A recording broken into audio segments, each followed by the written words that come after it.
Greetings all, welcome back to Doki Doki Purist Mod. So we're still in the normal game at the moment, but we're going to continue it and get on to the good stuff, hopefully pretty soon. I don't think it'll be this episode, but we'll see what happens, and let's continue on. You might want to, if you haven't seen the last episodes, watch them beforehand. So yeah, Natsuki and Yuri were fighting about the poems, and I'm just going to get Sayori to help me, because I like her. Natsuki glares at me, drying up any words I had in my mouth. So instead I turn to Yuri. Yuri! But Yuri's expression is so defenseless that I can't bring myself to say anything to her. Sayori! Eh? Yeah. Everyone's fighting is making Sayori uncomfortable. How can the two of you keep fighting when you know you're making your friend feel like this? Thomas! Well, that's her problem. This isn't about her. I agree. It's unfair for others to interject their own feelings into our conflict. Yeah, unless Sayori wants to tell Yuri what a stuck-up jerk she's being. She would never. It's your immaturity that made her upset in the first place. Excuse me? Are you listening to yourself? This is exactly why nobody likes... Stop! Natsuki, Yuri, you guys are my friends. I just want everyone to get along and be happy. My friends are wonderful people, and I love them because of their differences. Natsuki's poems, they're amazing because they give so many feelings with just a few words. And Yuri's poems are amazing because they paint beautiful pictures in your head. Everyone is so talented, so why are we fighting? Because, well... Also, Natsuki's cute and there's nothing wrong with that. And Yuri's boobs are the same as they always were. Big and beautiful. Oh god. Sayori. Sayori stands triumphantly. Monika stands behind her with a bewildered expression. I'll make some tea. Yuri rushes off.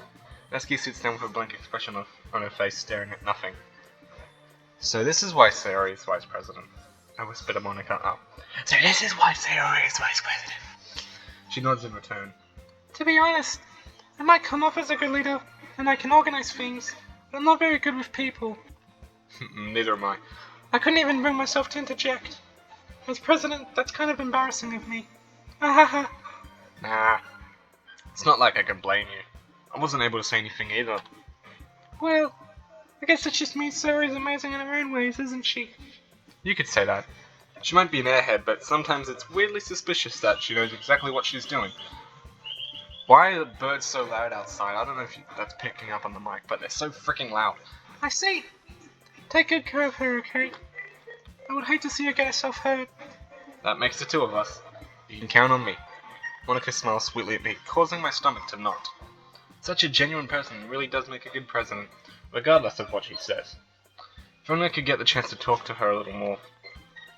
It's never gonna happen, cause... yeah. Okay everyone! It's just about time for us to leave! How'd you all feel about sharing poems? It was a lot of fun. Well, I'd say it was worth it. It was alright. Well, mostly. Thomas, how about you? Yeah, I'd say the same. It was a neat thing to talk about with everyone. Awesome! In that case, we'll do the same thing tomorrow. Maybe you learn something from your friends, too. So your poems will turn out even better. I think to myself, did I learn a little more about the kinds of poems everyone likes? With any luck, that means I can at least do a better job impressing those I want to impress. Sayori! I nod to myself with a newfound determination. Yes, impress Sayori so we can get the Sayori route for the purest mod. Thomas? Speaking of the devil. Ready to walk home? Sure, let's go. Sayori beamed at me. It truly has been a while since Sayori and I have spent this much time together. I can't really say I'm not enjoying it either. Sayori, about what happened earlier. What do you mean? You know, between Yuri and Natsuki? Does that kind of thing happen often? No! That's really the first time I've seen them fight like that. I promise they're both wonderful people. You don't hate them, do you? No, I don't hate them. I just wanted your opinion, that's all. I can see why they'd make good friends with you. Phew. You know, Thomas, it's nice that I get to spend time with you in the club, but I think seeing you get along with everyone is what makes me the happiest. And I think everyone really likes you too. That's... every day is going to be so much fun. Looks like Sayori still hasn't caught up on to the kind of situation I'm in. Yeah, I'm in a harem anime, Sayori. Sure, being friends with everyone is nice, but does it really need to stop there? Well, let's just see what the future holds, Sayori. I pat Sayori on the shoulder. I said it more to myself than to her, but it's easy to use Sayori as an internal monologue sometimes. Okay. Yeah. Let's do this. Do what? Oh, write the poem. Derp. Right. Let's try and get Sayori. Raindrops. Wait, what? I thought that'd be Sayori's one.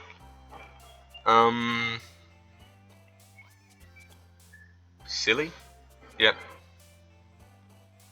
Depression? Definitely. Hurt? Yep.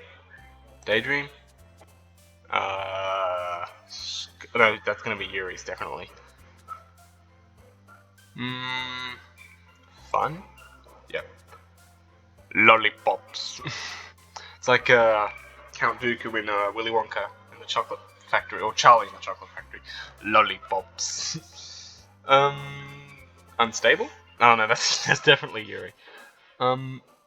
Unstable? Clumsy? Yep. Cheeks? Nope.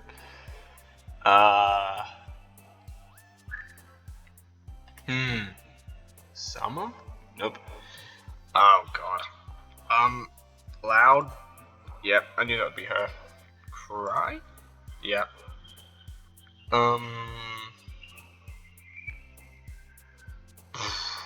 What would be Sayori's? Kiss? Nope. Oh god, this is trying to... How well I know my waifus. She would be... She likes togetherness, yep. She is broken. She cries a lot. She's in grief. Oh yeah, see, look at me. I know my girl. I know my girl. See, I'm great with relationships. I make sure to know them perfectly. She has hope that everything will turn out right. She likes to party? Nah, oh, she does. Ninjago, spinning, even though that was Natsuki's, but I just like spinning. Another day passes and it's time for the club meeting already. I've gotten a little more comfortable here over the past couple of days. Entering the club room as usual, the scene greets me. Hi, Tommy. Yo, Sayori. Yo, I would never say yo. Looks like you're in a good mood today. I'm just still not used to you being in a club, that's all. I see. It's a pretty simple thing to get you in a good mood. But I guess it's always the simple things with you anyway. Speaking of which, I'm kinda hungry. Will you come with me to buy a snack? No thanks. Eh? That's not like you at all. I have my reasons. Why don't we take a look in your purse, Sayori? Eh? Why that all of a sudden? No reason, really. I just wanted to look at it. Sarah nervously retrieves her coin purse. She fumbles with the latch and gets it open. Then she turns it upside down and lets the contents spill onto the desk. Only 2 small coins fall out. I knew it. I can see right through you, Sayori. National Fair. How did you even know? It's simple. If you had enough money in the first place, you would have bought a snack before coming to the club room. So either you're not hungry and want an excuse to take a walk, or you plan to conveniently forget that you spent all your money so that I would lend you some. But there's one more thing. You're always hungry. And so that only leaves one option. I give up.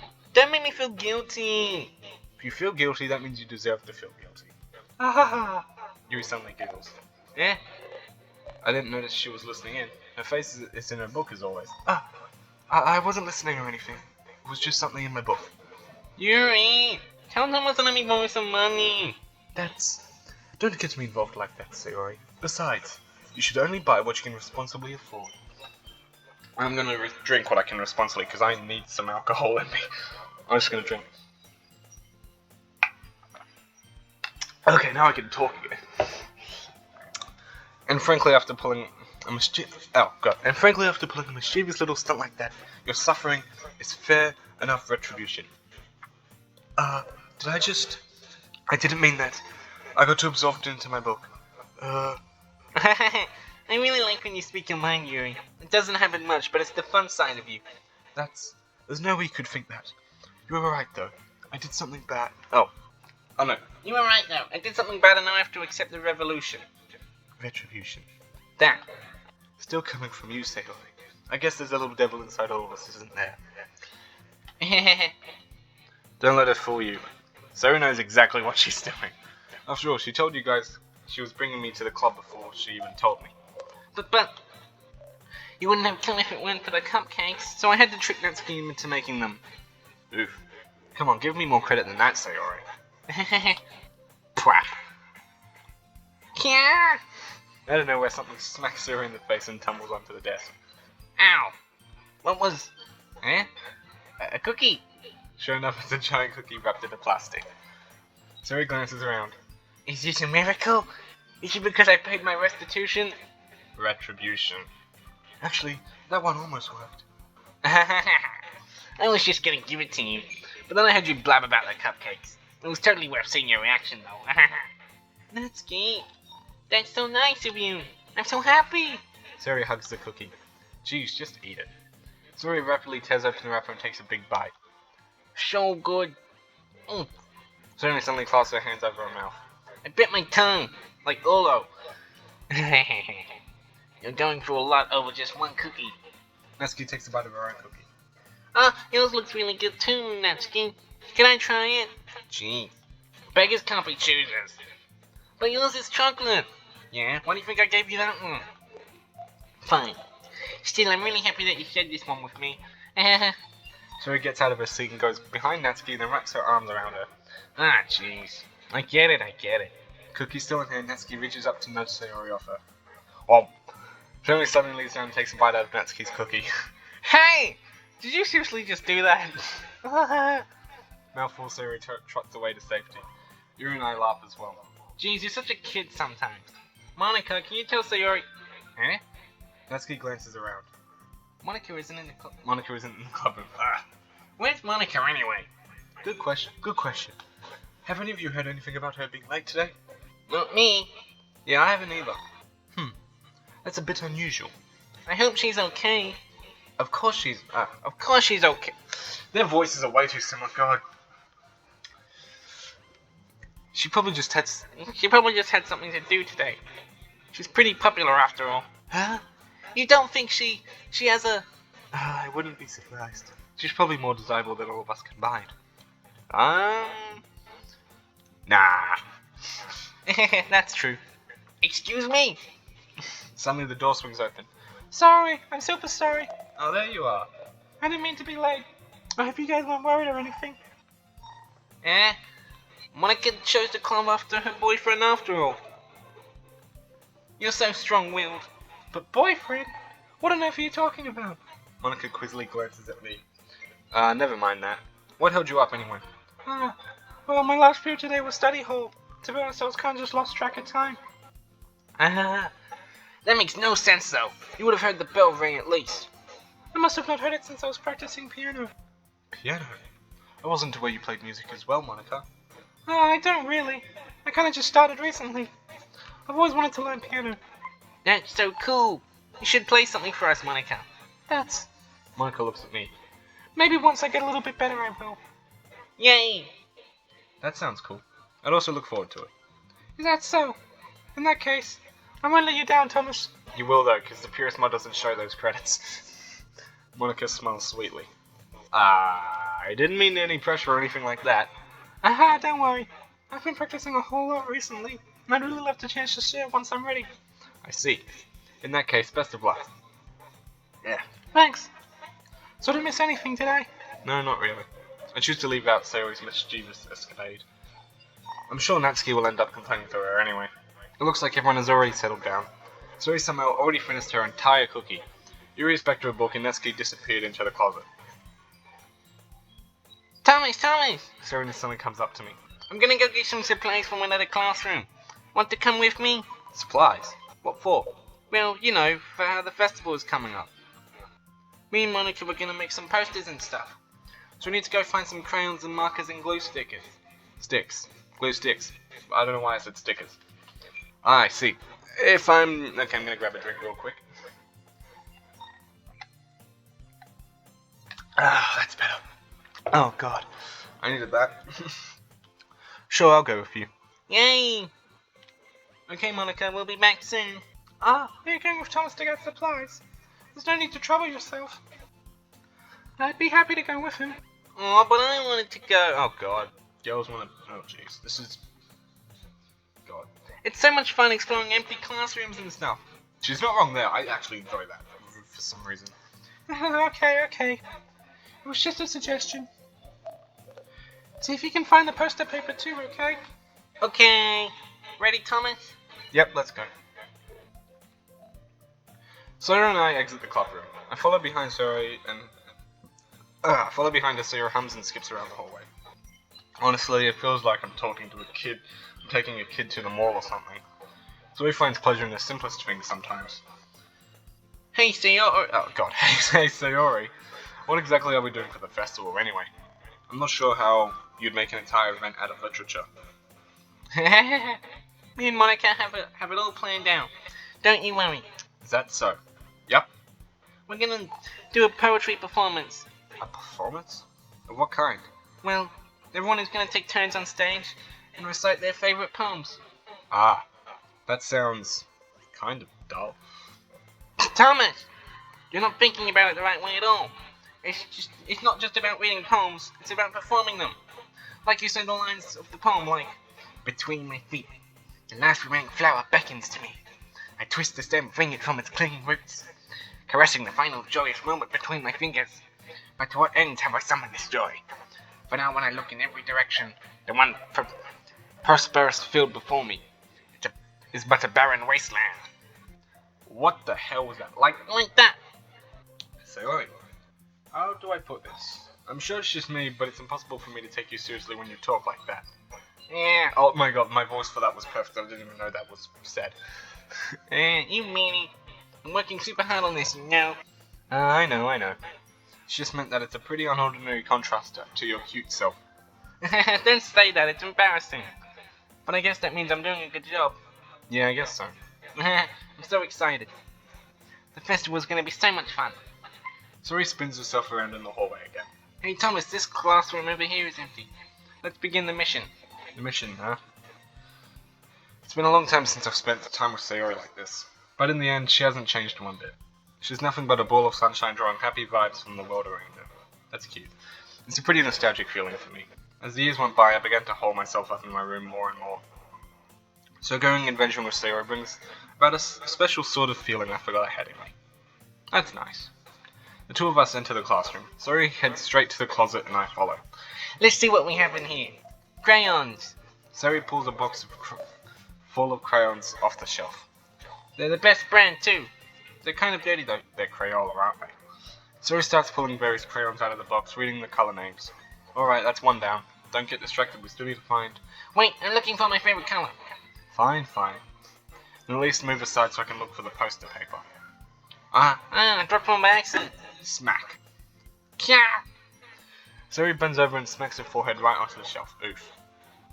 She falls to the floor and crayons spill all over her lap. Ow. You okay? My forehead. Sayori clutches her forehead. Jeez, Sayori, that's just like you, isn't it? Come on, let me see. Since Sayori's sitting on the floor, I grab her by the waist and pull her out of the closet. You have to move your hands, Sayori. But it hurts. Just do it for a second. Aww, poor Sayori. Sayori slowly releases her hands from my forehead. I gently brush her bangs to the side. Ow. Sorry. There's a huge red mark on the center of her forehead.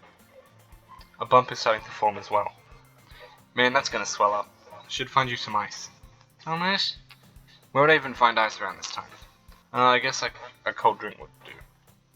You don't have to. I'm fine with looking like a unicorn. Even wincing from the pain, Sayori makes a silly joke. What are you saying? I'll be right back, okay? Okay. I pat Sayori on the shoulder and run out into the hallway. I locate the nearest vending machine. What should I get? It doesn't really matter since it'll be used as an ice pack rather than to drink. But I know Sayori likes apple juice, so I purchased that one. In just a moment, I'm already returning it to the classroom where I left Sayori. She has one palm on her forehead and is using the other hand to clumsily scoop crayons back into the box. No, she's not. She's got her other hand just sitting there and the crayons are still on the floor in a mess. At least they're already in the wrong spots before I spilled them. Sayori, here. Hands Sayori the bottle of apple juice. It's nice and cold. Oh, it's nice and cold. Sayori opens the cap and starts drinking from it. Sayori, what are you doing? It's for your forehead, idiot. Sorry, I forgot. How hard did you hit your head? Sayori places the bottle against the bump on her head. It stings. Just bear with it, it'll feel better soon. Looks like you cleaned up most of the crayons, so that's good.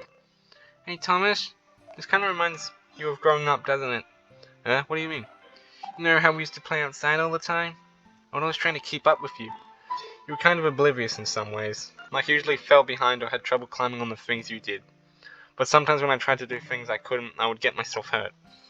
I'd fall and scrape myself or get a bump. And I would start crying really hard. And you would rush over as quick as you could. You would try really hard to get me to stop crying. Yeah, I probably would, to be honest. If I was friends with her as a kid, I probably would have done that. It was almost like you blamed yourself and you were afraid of getting in trouble if someone found out. That was literally what I would do. Even though it really wasn't your fault at all, you know. Did I really do that? Yeah, you don't remember? Come to think of it, maybe I do remember a bit. I guess I was always so focused on my games I didn't pay attention to you. So in a way, it was my fault.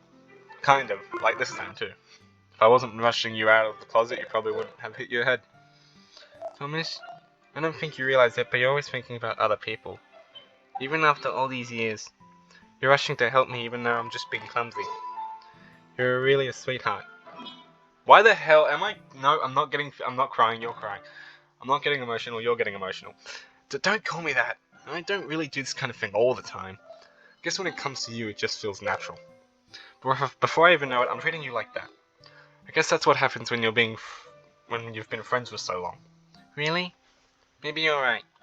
Thomas, I'm so glad that nothing's changed between us. Do you think you'll be like this forever? Forever? If I'm honest to myself, there's no telling where we'll each end up for college or after that, so it wouldn't be fair for me to make any promises. But, well, I hope so. It's been this so long already, right? I can't imagine you ever changing, so my hopes are up. I'm so happy. Sayori has a whimsical expression in her eyes. We remain silent for a moment. She's so silly and clumsy on the outside. When I see her deep in thought like this, it makes me not want to disturb her. I guess we should go back. I don't want to worry Monica, you know. Good luck with that. She's going to see your forehead either way. Not if I had it under my bangs. Sayori hops to her feet. Ah! She clutches her forehead again. Don't stand up so fast after hurting yourself. The terrain is still building. Ugh. Well, I guess it's too late now. Anyway, let's go. I follow Sayori out of the classroom. Sayori plays with her bangs to try and hide the bump, but without much success. In a moment, we make it back to the club room. Hi, you're back. Good timing, I was just about ready to start sharing our poems. Sayori, your forehead. She's fine, don't worry about it. I was playing with crayons and I smacked my forehead into the shelf. Yeah, that works. Well, anyway, we were able to find everything we needed. I have it right. Huh? Sayori frantically glances around herself. I forgot all the stuff!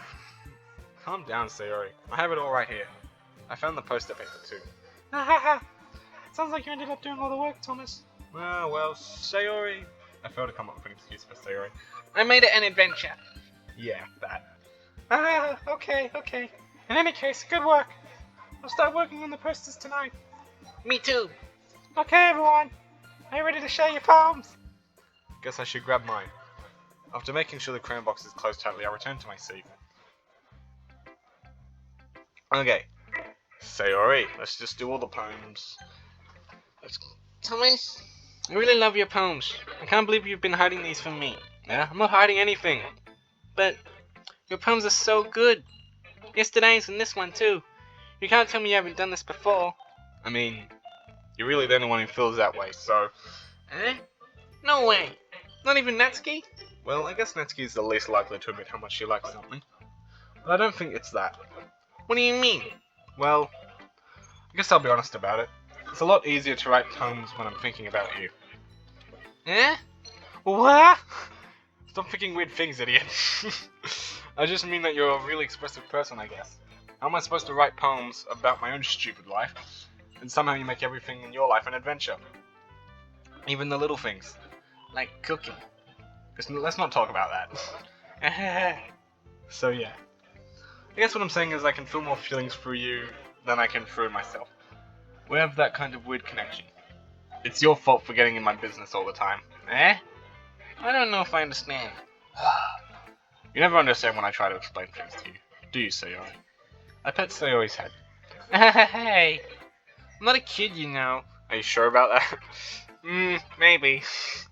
Oh my god, that is just me. Sayori is pretty much me. Sayori starts fiddling with her pencil between her hands. Hey, Thomas, will you give me your poem? I kind of want to keep it. Huh? Why? Because, well, it's the first time you've written something for me. Sorry, you completely misunderstood. I didn't write this for you. Are you even listening anymore? Well, whatever. I'll give it to you when we go home. Really? Snap. Ah! I broke my pencil. Oh, good one. Sarah hastily bends down to pick up the piece she dropped, but being inattentive of her surroundings, she bumps right into me. Sorry. It's fine. I'll get it for you. I bend down and pick up the broken pencil. Zoe clutches her desk beside to support herself, knees shaking. I'm a little clumsy today. 'Cause you like me, I can tell. Let's sit down, Sarah. Yeah. I grab Sarah's arm and help her sit at the desk. Anyway, I still haven't read your poem. Oh, sorry, I forgot about that. But it's not as good as yours. Jeez, don't worry. Surely I'll like it. Okay, bottles. I pop off my scalp like the lid of a cookie jar. That's disgusting. Oh god, I've got that image in my head now. That's disgusting. It's the secret place where I keep all my dreams. Little balls of sunshine all rubbing together like a bundle of kittens. I reach inside with my thumb and forefinger and pluck one out. It's warm and tingly, but there's no time to waste. I put it in a bottle to keep it safe. And I put the bottle on the shelf with all of the other bottles. Happy thoughts, in bottles, all in a row. My collection makes me lots of friends.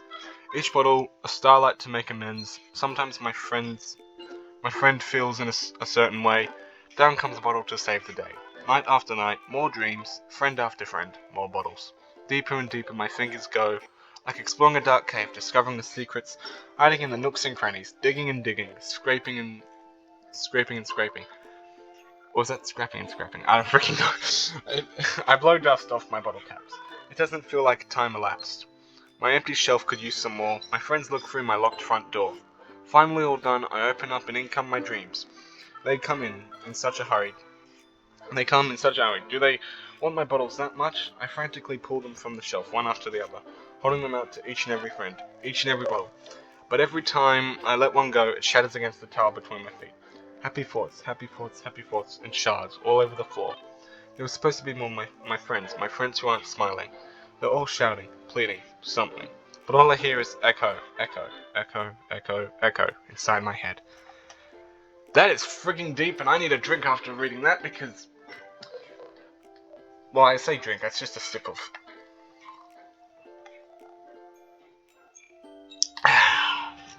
Delicious. Wowzers, okay, I'm having a very bad amount of alcohol. Holy crap. Sorry, did you really write this? Of course I did. Did I tell you yesterday I was going to write the best poem ever? Yeah, but, I didn't expect something like this coming from you. Monica taught me a whole lot, and I've been really in touch with my feelings recently. I see that. It's almost kinda creepy. Creepy? Well, not exactly.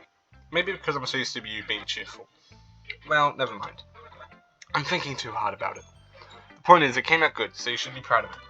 Aw, thanks. I feel like I was meant to express myself this way. It even helps me understand my own feelings a little bit better. I get what she's talking about. Writing is like magic. You've gotten pretty passionate about this, huh? Hope you keep it up.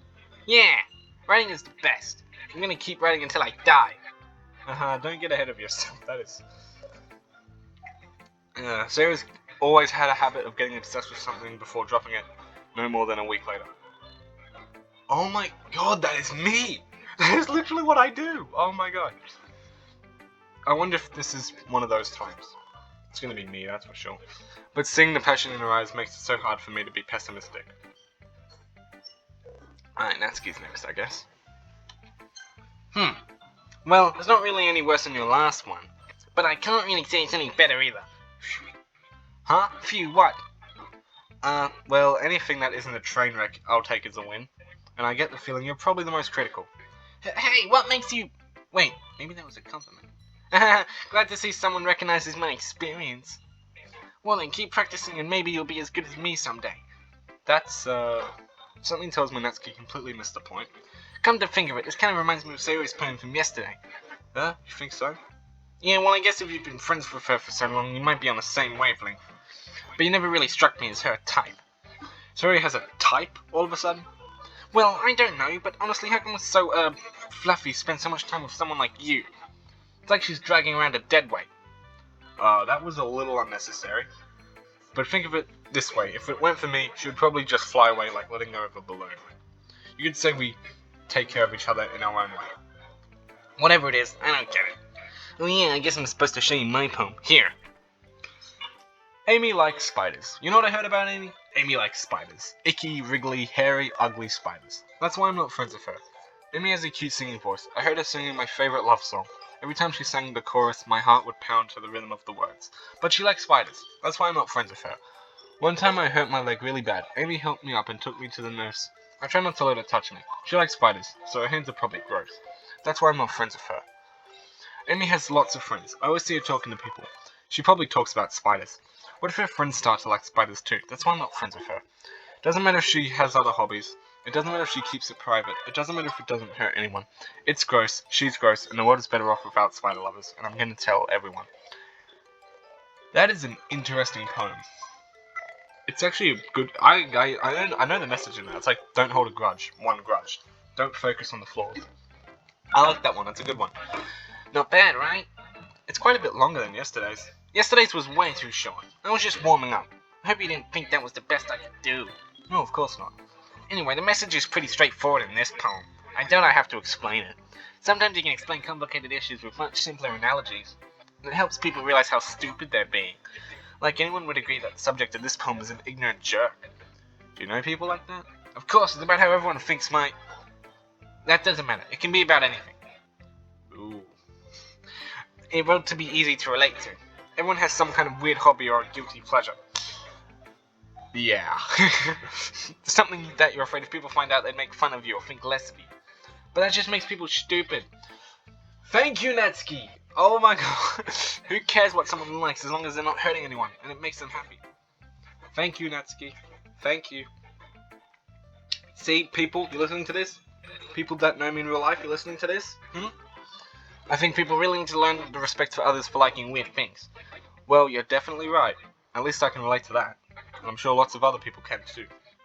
It's what I do best, after all. And I don't like writing unless there's a good message to take away from it. Like conveying emotions is important. But I want to make people think, not just feel. True. That's a good one. Remember that. I'm going to write a good one for tomorrow, too, so look forward to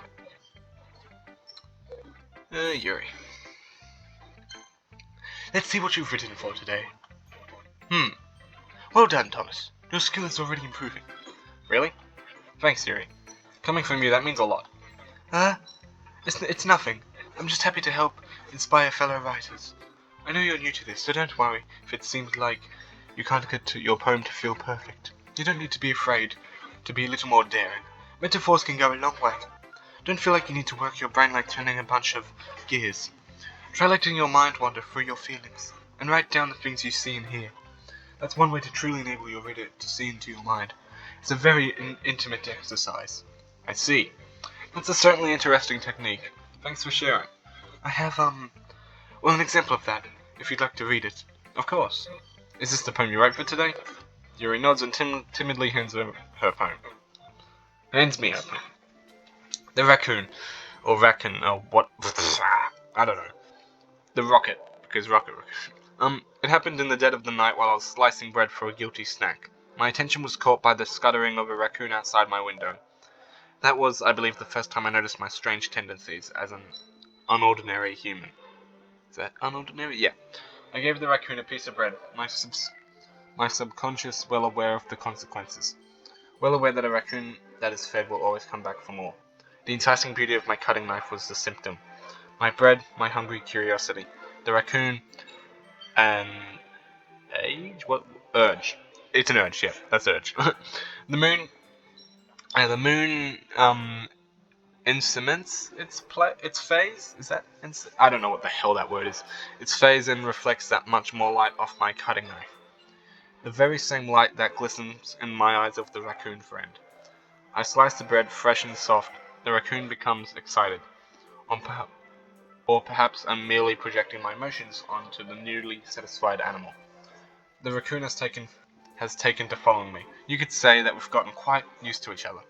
The raccoon becomes hungry more and more frequently, so my bread is always handy. Every time I brandish my cutting knife, the raccoon shows me its excitement. A rush of blood, classic Pavlovian conditioning? What is that? Is that Pavlovian? I'm just gonna say that. It's probably not. Conditioning. I slice the bread and I feed myself again. I was a little more down with this one than yesterday's. I can see that. It's a lot more metaphorical. I don't know if it's my fault, but I can't begin to imagine what this poem is about. That's right.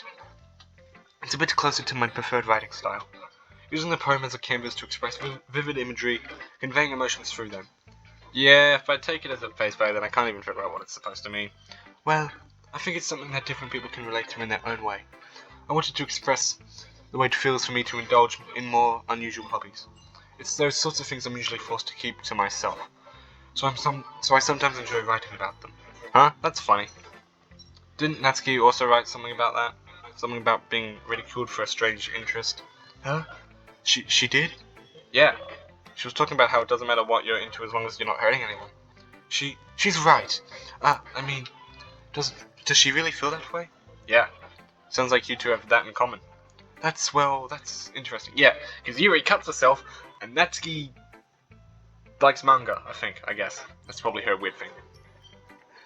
To me, she seemed like the kind of person who would make fun of my hobbies. But I suppose that's my fault for judging, isn't it? Please don't tell her I said that. Don't worry, I have no reason to. Okay. Well, thank you for sharing it with me. After all, if I hadn't learned to embrace my own weirdness, I would probably hate myself. I might be ranting a little bit now, but I'm glad that you're a good listener. I rant a lot as well.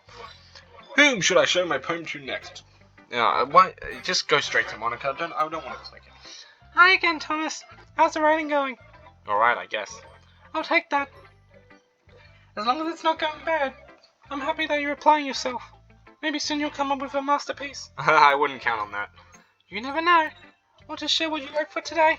Sure, here you go. I give my poem to Monica. Alright. It's pretty good. It makes me think of Sayori like the other one you wrote. You two are like a dynamic duo. It's kind of exaggerating it. Yeah, probably. But you do spend a lot of time with her even in this club, don't you? Then again, oh god. Then again, I don't blame you for being a little shy. I'm not shy, it's just... I'm just teasing.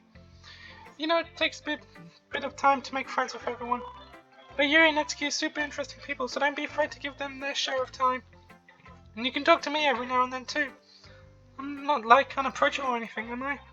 No, it's nothing like that. I'm just still getting used to being here, that's all. Yeah. I'm sorry if I was putting pressure on you or something. I really didn't mean it like that. No, don't worry. I get what you're saying.